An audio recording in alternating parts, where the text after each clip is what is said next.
तो 1 पर है आपका क्या है, 1 पर थ्रो कोल्ड वाटर ऑन, यानी कि थ्रो कोल्ड वाटर ऑन, ठीक है ना। तो क्या करना है इसमें, जिसका मतलब क्या होता है, हतोत्साहित करना। क्या होता है, हतोत्साहित करना। तो आपको ये हिंदी मीनिंग ही याद रखना है बस। इसके बेस पर यदि आपको सेंटेंस बनाने में कोई दिक्कत होती है, यानी वाक्य को सोचने में कोई दिक्कत होती है, तो जो हमने वाक्य बनाया है आप उसको भी कंप्लीट कर सकते हैं। नहीं तो आप अपनी तरफ से सेंटेंस सोच सकते हैं और नियम के अनुसार उसकी अंग्रेजी बना के लिख सकते हैं। और ऐसे करने पर मार्क्स भी अच्छे दिए जाते हैं, क्योंकि जो एग्जामिनर होता है वो समझता है कि बच्चा वाकई में ही बुद्धिमान है। और यदि आपने किसी बुक से रटा हुआ उस पर लिख दिया तो सोचता है कि रट के लाया होगा या फिर याद करके लाया हो, ऐसा हो सकता है। लेकिन जब आप स्वयं बना के उसका सेंटेंस का यूज़ करते हो तो एग्जामिनर सोचता है कि बच्चा वाकई में टैलेंटेड है और वो मार्क्स आपको अच्छे ही प्रदान करता है, ठीक है। तो पहला नंबर क्या है आपका, थ्रो कोल्ड वाटर ऑन, जिसका मतलब क्या होता है, हतोत्साहित करना। एग्जाम्पल देख लेते हैं इसका क्या है। तो father through cold water on my plans of business, यानी कि पिताजी ने क्या किया, हतोत्साहित कर दिया किसको, माई प्लान, मेरी योजना को, ऑफ बिजनेस, व्यापार की, यानी कि मेरी व्यापार की योजना को पिताजी ने क्या कर दिया, हतोत्साहित कर दिया। तो इस तरह से आप बहुत ही आसानी से वाक्य सोच सकते हैं और उसका बना सकते हैं, ठीक है। तो सेकंड पर देखते हैं क्या है, to be at a loss, to be at a loss, जिसका मतलब क्या होता है, नुकसान होना। क्या होना, नुकसान होना। क्या होता है, नुकसान होना, यानी कि या फिर ना समझना, ऐसे भी कह सकते हैं, ना समझना। तो नुकसान होना या फिर होता है किसी चीज को ना समझना, ठीक है। तो क्या होता है, to be at a loss. तो एग्जाम्पल देख लेते हैं इसका, I am at a loss to understand my youngers brothers motivities. तो क्या है, आई एम, मैं हूं, किस में हूं, नुकसान में हूं। किससे, नुकसान में हूं, अपने छोटे भाई के इरादों के, यानी अपने छोटे भाई के इरादों को न समझकर, अपने छोटे भाई के इरादों को न समझकर मैं नुकसान में हूँ। यानी कि छोटा भाई जो है वो क्या है, उसके इरादे कुछ बेकार होंगे, हो सकता है, तो इसलिए क्या बोलता है कि मैं किस में हूँ, नुकसान में हूँ। तो इस तरह से आप वाक्य सोच के बना सकते हो और बहुत ही आसानी से बना सकते हो, बिल्कुल भी दिक्कत नहीं आएगी। मैं आपसे ये नहीं कहूँगा कि आपको यही वाक्य लिखना है, अरे आप अगर इससे अच्छा वाक्य सोच सकते हैं तो उसको बना दीजिए, ठीक है ना, क्योंकि उसमें तो एग्जामिनर क्या होगा, आपके सेंटेंस को देखेगा, आपको मार्क्स प्रोवाइड कर देगा। आगे थर्ड पर क्या है, to build castles in air, यानी कि to build castles in air, यानी कह सकते हो कि दीवार स्वप्न देखना। और इसका ही मतलब तो क्या होता है, टू बुल्ड मीन्स बनाना होता है, कास्टलेस इन द एयर यानी हवा में महल बनाना जिसको बोलते हैं ना। तो क्या होता है, यानी कि हवा में महल बनाने का मतलब क्या है, दिवा स्वप्न देखना। अरे हवा में कोई महल बन जाएगा, हम चाहें तो महल बना सकते, नहीं बन सकता। तो क्या होता है, ऐसा व्यक्ति क्या है, दिवा स्वप्न देख रहे हैं, दिन में सपने देखते हैं ना, मैं ये करूँगा, मैं वो करूँगा, मैं ये कर दूंगा, मैं वो कर दूंगा, मैं इतने मार्क्स लाऊंगा, मैं ये। तो बहुत से होते हैं, यानी कि व्यक्ति होते हैं दिवा स्वप्न देखते हैं, यानी कि सोचते रहते हैं। आपने अक्सर देखा होगा कि कुछ व्यक्ति ऐसे होते हैं कि चलते जाते हैं और मुंह से अपने आपस में ही बतलाते जाते हैं। तो वो क्या होता है, वो ऐसे व्यक्ति होते हैं जो दिवा स्वप्न देखते हैं, यानी कि उनका मतलब क्या है कि अपने आप में कुछ खुद सोचना, और चाहे भले ही वो काम पूरा हो न हो, लेकिन उसके बारे में सोचना, मुझे ये करना है, मुझे वो करना है। कोई सुनने वाला नहीं है कोई उसको, लेकिन सब लोग देखते तो हैं उसको। देखा होगा आपने, बहुत से लोग ऐसे होते हैं। तो क्या होता है, दिवा स्वप्न देखना। तो सम स्टूडेंट्स, क्या होता है, सम स्टूडेंट्स ऑफन, कुछ विद्यार्थी अक्सर क्या करते हैं, built castles in the air, क्या करते हैं, यानी कि दिवा स्वप्न देखते हैं। कुछ विद्यार्थी क्या होते हैं, दिवा स्वप्न देखते हैं, सोचते हैं और मैं ये करूँगा, मैं वो करूँगा, और रात को मैं 6 घंटे पढ़ूंगा और पूरी रात पढ़ता रहूँगा और इस टॉपिक को चाहे पूरा याद करके ही सोऊंगा। और फिर क्या, सुबह हुआ, फिर क्या देखा, रात भर खर्राटे मार के सोए, क्या कहते हैं, और फादर ने कहा क्या याद कर लिया, अरे मैंने याद किया था, मैंने देखा तो सो रहा था, कब याद कर लिया। तो ऐसे व्यक्ति कौन से होते हैं, जो दिवा स्वप्न देखते हैं। तो some student often build castles in the air, यानी कि कुछ विद्यार्थी क्या होते हैं, अक्सर दिवा स्वप्न देखते हैं। डज नथिंग, करते कुछ नहीं है, करते कुछ नहीं हैं। ये कहा ना कि दिन में एम बनाया कि रात को मैं जितने भी क्या हैं ईडियम्स हैं सबको रिवाइज करूँगा, और रात को 8 बजे ही 1 घंटा 2 घंटा और मोबाइल देखा, उसके बाद सो गए, कहे नींद आ रही है अब सो लेते हैं, बाद में रात को जगूंगा फिर पढ़ूंगा। तो अक्सर स्टूडेंट ऐसा कमेंट कर लेते हैं बट उसको पूरा नहीं करते हैं, तो उसको किसी कैटेगरी में लाएंगे, उसको है दिवा स्वप्न देखना है। दिन में सपना देखा रात को पढ़ने का, लेकिन रात को पूरा नहीं किया। लेकिन ऐसा नहीं करना है। जब कोई स्वप्न देखना है तो उसको पूरा करने के लिए पूरी ट्राई भी करनी चाहिए, कोशिश भी करनी चाहिए। ठीक है, आगे देखिए 4 पर देखते हैं। To call names. To call names क्या होता है? गाली देना। क्या होता है? गाली देना। तो क्या होता है? तुमको भी गाली दी जाती होगी कोई? हाँ, दी हो ना। यानी कि कभी कभी आपके पेरेंट्स कहते होंगे इस काम को करके लाओ, और जब तुम उस काम को नहीं करते होंगे तो फिर कहते हैं तुमको गाली के साथ कॉल करके तो फिर कहते होंगे तुमसे। ठीक है, तो देखो मैंने भी ऐसा ही एग्जाम्पल लिया है। He is calling her names, यानी वह मुझे गाली देता है या गाली देकर बुलाता है। एज, क्योंकि he is angry with her, क्योंकि जब वो मुझसे नाराज होते हैं, यानी जब वो मुझसे नाराज होते हैं तो क्या करते हैं? मुझे गाली देकर बुलाते हैं। तो जब नाराज़ हो जाते हैं, आपने देखा होगा पेरेंट्स आपके तो गाली दे देते हैं। तो गाली मतलब ये नहीं है कि आपको बहुत ही गंदी गंदी गाली दें, ऐसा नहीं है। गाली देने का मतलब होता है अरे गधे तू पढ़ा नहीं, गधे तूने ये काम नहीं किया, तू तो पूरा ही गधा है। ऐसे तो गधा का मतलब क्या होता है? गधा कोई गाली नहीं है। गधा का मतलब क्या है? मूर्ख। क्यों? गधा क्या होता है? मूर्ख होता है। तो वो उसका क्या है, उसका शब्द को बदल दिया है। यानी कि जैसे ना वो बोलते हैं आपके पर्यायवाची, जैसे अब पर्यायवाची में जैसे ऐसे गधा कहेंगे तो कोई गाली थोड़ी है ना। तो इस तरह से घर वाले कॉलिंग करते हैं तो क्या होता है कि वो भी गाली होती है। अब गाली भी कई प्रकार की होती हैं, अच्छी गालियाँ भी होती हैं, बुरी गालियाँ भी होती हैं। तो घर वाले जो देते हैं वो अच्छी गाली देते हैं, और बहुत बुरी गाली आपने देखी होंगी, सुनी होंगी, बच्चे बहुत से देते रहते हैं। लेकिन हमें क्या देखना है? हमें तो अपने सेंटेंस को कंप्लीट करना है और अपने 3 मार्क्स को कंप्लीट करना है। ठीक है, तो इस तरह से आप एग्जाम्पल सोच सकते हैं और बहुत ही आसानी से बना सकते हैं। आगे देखिए 5 पर देखते हैं। To cut a sorry figure. क्या है? To cut a sorry figure, यानी कि छवि खराब होना। छवि खराब होना। तो देखिए टॉम राम से, और टॉम राम से पढ़ा होगा आपने, फर्स्ट ईयर में चैप्टर पढ़ा होगा। टॉम राम से does to cut a sorry figure Ram से फैमिली, यानी कि टॉम राम से ने क्या किया था? जो राम से परिवार था उसकी छवि खराब कर दी थी। ठीक है ना, तो इस तरह से देखो आप सोच सकते हैं। और यदि आपके पड़ोस में कोई बच्चा है जो अपने परिवार की बीड़ी पीकर, गुटखा खाकर और क्या होता है जुआ खेलकर छवि खराब कर रहा है, तो तुम ऐसे भी वाक्य लिख सकते हो। ठीक है ना, कह सकते हो कि हमारे पड़ोसी का लड़का बीड़ी पीकर अपने परिवार की छवि खराब कर रहा है, अपने माता पिता का पैसा खराब कर रहा है ना। तो इस तरह से आप ऐसा सेंटेंस लिख सकते हो जिससे कि एग्जामिनर आपका बहुत ज़्यादा खुश हो जाए और आपको अच्छे मार्क्स प्रोवाइड कर दे। ठीक है, तो आगे 6 पर देखते हैं।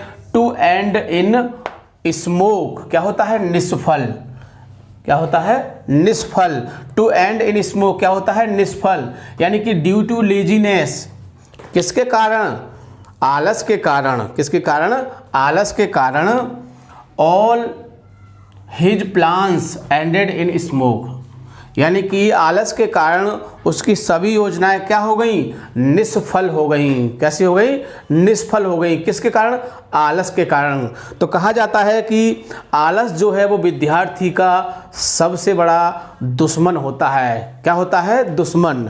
यानी कि स्टूडेंट का जो सबसे बड़ा दुश्मन होता है वो क्या होता है? वो आलस ही होता है, क्योंकि आलस ही विद्यार्थी की उन्नति का वाधक है। यानी कि सबसे रुकावट करने वाला जो पॉइंट है वो क्या है? आलस ही है।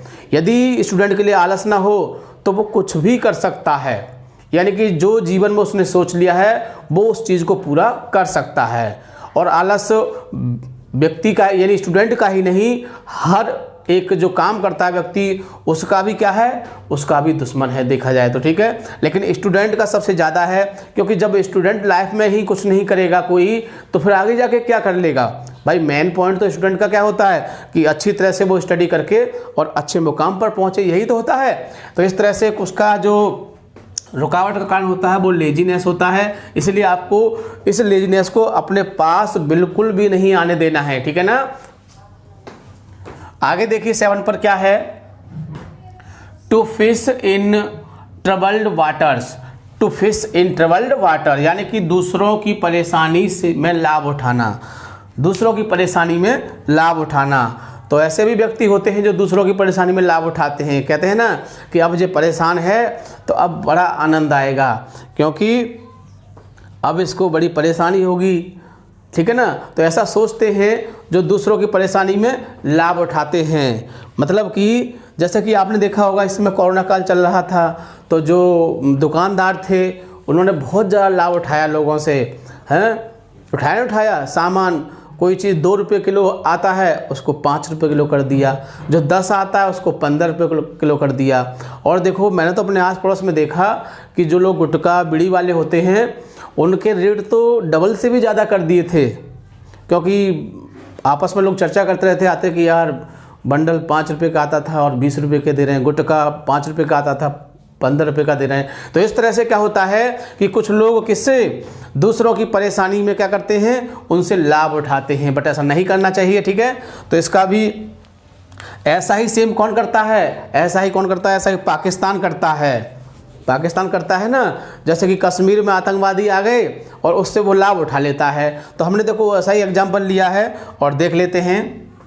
पाकिस्तान कोशिश करता है क्या करने की, to fish in trouble water, यानी कि दूसरों की परेशानी में लाभ उठाने की। कब, व्हेन मीन्स जब, terrorist create trouble in Kashmir.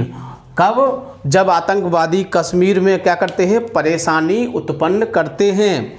जब कश्मीर में आतंकवादी परेशानी करते हैं ना, क्रिएट करते हैं, तो क्या होता है, पाकिस्तान इस चीज़ से क्या करता है, बहुत लाभ उठाता है, ठीक है ना। तो इस तरह से एग्जाम्पल बहुत ही सटीक है, बढ़िया है। और यदि आप ऐसा एग्जाम्पल लिखते हैं तो एग्जामिनर बहुत ज़्यादा खुश होगा और आपको मार्क्स बहुत ही अच्छे देगा, ठीक है। आगे 8 पर देखते हैं क्या है, to foot the bill. To foot the bill means क्या होता है, बिल का भुगतान करना, बिल का भुगतान करना। तो एग्जाम्पल देख लेते हैं, माई फ्रेंड डज, यानी कि मेरा मित्र करता है, to foot the bill, bill का भुगतान करता है, ऑफ माई रूम, किसका, मेरे कमरे का। यानी कि मैं और मेरा मित्र दोनों एक रूम में रहते हैं, लेकिन बिल का भुगतान कौन करता है, मेरा मित्र करता है। तो अच्छी बात है ये, क्योंकि हो सकता है तुम्हारे पास ना हो और मित्र के पास ज़्यादा हो, इसलिए वो कर देता हो, ठीक है। आगे 9 पर देखते हैं क्या है, टू डील विद, क्या होता है, व्यवहार करना। टू डील विद क्या होता है, व्यवहार करना। देखो मैं आपको बता चुका हूं कि आपको इन वर्ड के साथ इसकी हिंदी याद होनी चाहिए, और यदि आपको हिंदी याद होगी तो मैं इस बात की गारंटी देता हूं कि आपका इडियम्स कभी गलत नहीं हो सकता है, ठीक है ना। तो क्या है, टू डील मिस क्या होता है, टू डील में व्यवहार करना। तो we should good, we should, be माने हमें, शुड माने चाहिए, गुड माने अच्छा, टू डील विद माने व्यवहार करना चाहिए, विद हिज पेरेंट्स, किसके, अपने माता पिता के साथ, यानी हमें माता पिता के साथ अच्छा व्यवहार करना चाहिए। तो मैं तो ये कहता हूँ कि इसमें माता पिता लिखा है, अरे हमें सभी के साथ अच्छा व्यवहार करना चाहिए, तो ये बेटर रहेगा, ठीक है। तो माता पिता के साथ तो करना ही चाहिए, लेकिन क्या औरों के साथ बुरा व्यवहार करना चाहिए, नहीं, यानी कि सबके साथ ही अच्छा व्यवहार करना चाहिए, ठीक है। आगे देखो 10 पर क्या है, to keep one's word. To keep one's word जिसका मतलब क्या होता है, वायदा करना। क्या होता है, वायदा करना। तो देखो आपने पढ़ा होगा हाई स्कूल में, एडिसन केप्ट, एडिसन ने वायदा पूरा किया था, one's word to make electric bulb. कब, यानी कि बिजली का बल्ब बनाकर उसने वायदा पूरा किया था, क्योंकि उसने वादा किया था लोगों से कि मैं तुमको बिजली का प्रकाश दूंगा, तो उसने अपना वादा पूरा किया था। आपने चैप्टर पढ़ा होगा हाई स्कूल में बहुत अच्छी तरह से, और एग्ज़ाम में देखो कम से कम 4 मार्क्स का इसी चैप्टर में से आता है आपका, ठीक है ना।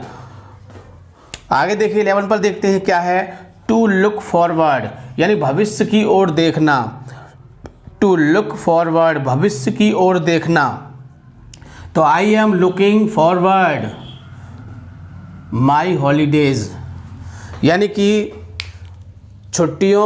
हॉलीडेज में छुट्टियां होती हैं, तो आई एम लुकिंग फॉरवर्ड यानी कि मैं अपने भविष्य की ओर देख रहा हूँ माई हॉलीडेज, कब? छुट्टियों में, यानी जब मेरी छुट्टियां हो जाती हैं तो मैं अपने भविष्य की ओर देखता हूँ। जैसे कि अब छुट्टियां हो गई मान लीजिए, तो भविष्य को देखने का मतलब क्या है कि अब मैं किसी कंपटीशन की तैयारी कर लूँ या कोई अदर डिप्लोमा कर लूँ, कंप्यूटर कर लूँ, है ना। इस तरह से व्यक्ति सोचता है, कब सोचता है? जब उसकी छुट्टियाँ हो जाती हैं, ठीक है। आप भी सोचते होंगे कि आज की छुट्टी है, चलो ये काम कर लेते हैं, छुट्टी है चलो उस काम कर लेते हैं। हम भी सोचते हैं आज छुट्टी है, मान लो संडे है, तो घर के इन कामों कर लेते हैं, उस काम कर लेते हैं, वहाँ घूम आते हैं, वहाँ घूम आते हैं। अक्सर ऐसा ही होता है, ठीक है।